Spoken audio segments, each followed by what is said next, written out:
చాలు చాలులే.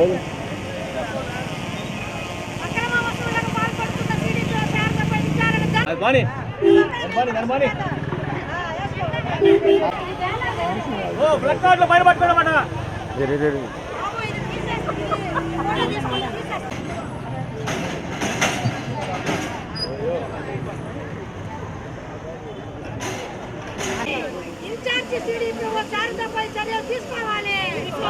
Incharge CDPO శారదపై చర్యలు తీసుకోవాలి. సిడిపిఓ శారద గారిపై విచారణ జరపాలి. అక్రమ వసూళ్లకు పాల్పడుతూ వేధింపులకు గురి చేస్తున్న సిడిపిఓ శారదపై చర్యలు తీసుకోవాలి.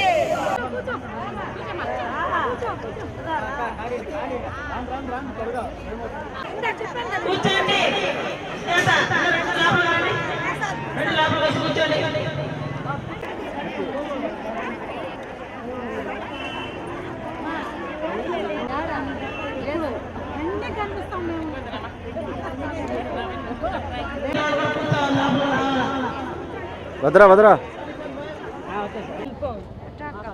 కోవూరు ప్రాజెక్టుకి 10 నెలల క్రితం కావలి నుండి ఇన్ఛార్జి సిడిపిఓగా శారదా మేడం గారు వచ్చారు. ఆమె గతంలో కూడాను వెంకటగిరి, ఉదయగిరి, గూడూరు, మరి ఉలవపాడు, కావలి, అల్లూరు, దగదత్తి మండలాల్లో కూడా పనిచేసి వచ్చారు. అక్కడంతా కూడాను వర్కర్లని వేధింపులకు గురి చేసి ఆ టార్చర్ భరించలేక చాలామంది రిజైన్ ఇచ్చారు. అలాంటి సిడిపిఓ ఈరోజు కోవూరుకు వచ్చిన వెంటనే అక్కడ ఉన్నటువంటి 320 సెంటర్ల వర్కర్లకు బెదిరింపు మెమోలు ఇచ్చారు. అది ఏదో లేని అనుకుంటా ఉన్నాం. ఇప్పుడు ఏంటంటే రకరకాలుగా వసూళ్లు చేస్తున్నారు. ఆ వసూళ్లు నేరుగా ఆమె తీసుకోకుండా అటెండరు, కారు డ్రైవరు అకౌంట్లలో వేయించుకొని ఫోన్పేలు వాళ్ళ ద్వారా తీసుకుంటా ఉంది.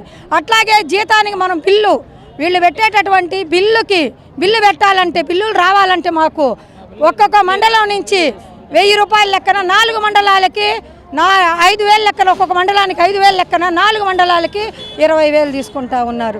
మరి ఇదేందని ప్రశ్నించిన వాళ్ళందరి మీద టార్చర్ పెట్టారు. ఇప్పుడు 6 హెల్పర్లు, ఒక వర్కరు రిజైన్ ఇచ్చేశారు. ఇంకొక 6 రిజైన్ ఇచ్చడానికి ఈ టార్చర్ భరించలేక రిజైన్ ఇవ్వడానికి సిద్ధంగా ఉన్నారు. అదేంటంటే మనం అందరం ఒకే క్యాస్టు, మనం క్యాస్ట్గా ఒకటికి ఉండాలని వాళ్ళందరూ కుల వర్గీకరణ విభజన చేసి ఒకరికొకరికి గొడవలు పెట్టేశారు. మొన్న సెప్టెంబర్లో 18 మందికి కొత్త పోస్టులు వచ్చాయి.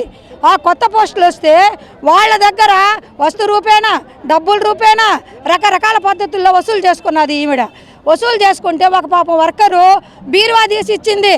ఆ బీరువాతో పాటు ఆమె కూర్చొని రౌండ్గా తిరిగే కుర్చీ కావాలంట సిడిపిఓ గారికి. ఆ కుర్చీ ఇవ్వలేదని ఈరోజు కూడా సెంటర్కి పోయి టార్చర్ చేస్తూ ఉంది. అంగన్వాడీ టీచర్ల భర్తలు చనిపోయిన వాళ్ళు ఉంటే, ఒంటరి మహిళలు ఉంటే వాళ్ళని ఎట్ట బతుకుతున్నావు, నీ పిల్లల్ని ఎట్ట బతికిస్తున్నావు, నీకు వేరే ఏదైనా సోర్సెస్ ఉన్నాయా, ఈ విధంగా టార్చర్ చేస్తూ ఉంది ఒంటరి మహిళల్ని. కాబట్టి ఆమెను వెంటనే విచారణ జరపమని కలెక్టర్ గారికి ఇచ్చాము, ఆర్జేడీ గారికి ఇచ్చాము, డైరెక్టర్ గారికి ఇచ్చాము. అవన్నీ పీడీ గారికి వచ్చి ఉన్నాయి విచారణ జరపమని. ఆమె మన తాసారం చేస్తుందో ఏమో మాకు అర్థం కావటం లేదు. వెంటనే దీని మీద విచారణ జరిపించి వాస్తవాలు బయటికి తీసి ఆమెపై చర్య తీసుకోవాలి, ఆమెను సస్పెండ్ చేయాలి. అవసరమైతే ఎక్కడి నుంచి వచ్చిందో ఆ ప్రాజెక్టుకి పంపించాలని ఈ సందర్భంగా మేము డిమాండ్ చేస్తూ ఉన్నాము. ఐసిడిఎస్ వ్యవస్థలో ఈ రోజుకి కూడాను అంగన్వాడీలు సంతోషంగా బతికే వేతనాలు పెంచలేదు. సుప్రీంకోర్టు కనీస వేతనం 26,000 ఇవ్వాలి అని చెప్పి ఉన్నా కూడాను దాన్ని ప్రభుత్వాలు అమలు చేయటం లేదు. మేము 2023లో 42 రోజులు సమ్మెలో ఉన్నప్పుడు చంద్రబాబు నాయుడు గారు, అట్లాగే పాదయాత్ర చేసినప్పుడు లోకేష్ గారు మాకు హామీలు ఇచ్చారు. మేము వచ్చిన వెంటనే మీకు జీతాలు పెంచుతామమ్మా, మీ యొక్క కృషి మేము గుర్తించామమ్మా, మీరు లేనిదే మాకు ప్రభుత్వాలు లేవమ్మా అని చెప్పారు. కానీ ఆయన అధికారంలోకి వచ్చి దాదాపు 2 సంవత్సరాలు పూర్తవుతూ ఉంది. ఇప్పుడు కూడా అంగన్వాడీల గురించి మాట్లాడకపోతే మేమేం చేయాలి చెప్పండి? ఇచ్చిన హామీలని చంద్రబాబు నాయుడు గారు అమలు చేయాలి అనేదే ఈరోజు మేము మా ఆల్ ఇండియా అంగన్వాడీ వర్కర్ల కోర్కెల దినోత్సవం కాబట్టి ఈరోజు డిమాండ్ చేస్తూ ఉన్నాము.